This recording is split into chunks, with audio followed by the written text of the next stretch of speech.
এবার এবার আরেকটা প্রশ্ন আসে, আপনি সেল করতেছেন 1050 করে, আপনার টোটাল কস্টিং কেমন হচ্ছে?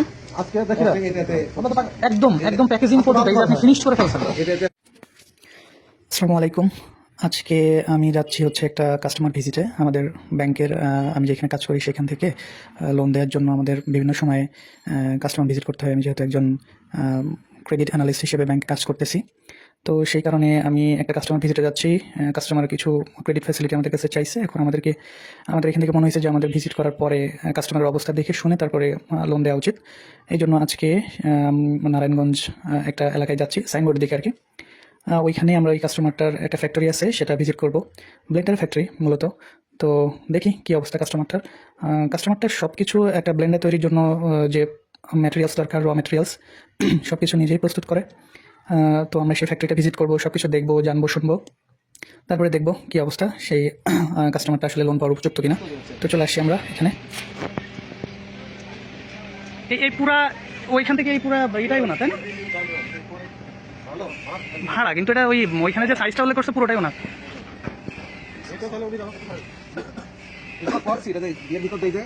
আচ্ছা হ্যাঁ, মানে প্যাকেজিং এর সময় যেটা দেন। আচ্ছা এইগুলো মানে আমার একটা জিনিস ক্লিয়ার করতে হবে যে আপনি ওই মান্নান এন্ড সান্স যেটা আপনার ছিল ওই নামে এখন ব্যবসা কি আপনি চালাচ্ছেন কিনা, ওই নামে আপনি ট্রেড লাইসেন্স আপডেট করছেন কিনা? না, ওই নামে করেন নাই। যাই হোক, এরপর আমরা ওনার ফ্যাক্টরিটা ভিজিট করি এবং ফ্যাক্টরির ভিতরে যেভাবে উনি প্রত্যেকটা জিনিস ম্যানুফ্যাকচার করতেছেন, সেই ব্লেন্ডারের জার থেকে শুরু করে ব্লেড সব কিছু, ব্লেন্ডার তৈরি ফ্যাক্টরি। তো এই ফ্যাক্টরিতে যখন ঢুকি তখন আসলে অনেক কিছু জানতে পারি উনি কীভাবে প্রোডাকশন করতেছে, কীভাবে কী করতেছেন। প্রথমে যেটা চোখে পড়ে, উনি আমাদের কিছু মোল্ড দেখান বা যেগুলোকে সাচ বলে আর কি, ওইগুলো দিয়ে উনি এই যে জার তৈরি করতেছেন। বাম পাশে একটা বড় মেশিন দেখা যাচ্ছে, এই মেশিনের মধ্যে থেকে দেখেন কীভাবে জারগুলো বের হয়ে আসতেছে। খুবই ইন্টারেস্টিং ফ্যাক্টরিটা, আমি দেখার পর তো আমার ভালোই লাগছে। মানে কত কিছু যে দেখার আছে। এই যে দেখুন, একদম একটা ব্লেন্ডারের যে জাগ আমরা দেখি সেগুলো একটা তৈরি হয়ে বের হয়ে আসলো। এগুলো আবার তৈরি করার জন্য একটা র ম্যাটেরিয়ালস ইউজ করা হচ্ছে, যেটার নাম হচ্ছে ক্রিস্টাল। এগুলোকে ক্রিস্টাল বলে। উনি বিভিন্ন জায়গা থেকে এগুলো কিনে নিয়ে আসে। ক্রিস্টালগুলো এই মেশিনের মধ্যে দিলে জার হয়ে, এগুলো গলানোর মাধ্যমে আর কি জার হয়ে বের হয়ে আসে। এই যে এখানে উনি অনেকগুলো জার তৈরি করছে। এখন দেখেন এই যে ক্রিস্টালগুলো এখানে দিচ্ছেন, তারপরে এটা গলানোর মাধ্যমে ওই মেশিনটাতে একটা করে জার হয়ে বের হয়ে আসছে। এটা হলো জার তৈরি প্রসেস।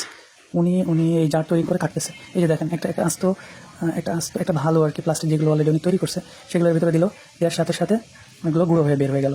হ্যাঁ, এই যে এগুলোর ভিতরে দিচ্ছে, দেওয়ার সাথে সাথে এগুলো একদম গুঁড়ো হয়ে বের হয়ে আসে। এই গুঁড়াগুলাই আবার উনি যদি আবার কোনো সাজ তৈরি করতে চান, জার বা নিচের যে প্লাস্টিকটা আছে এটা তৈরি করতে, উনি আবার গলিয়ে এগুলো প্রডিউস করতে পারবেন।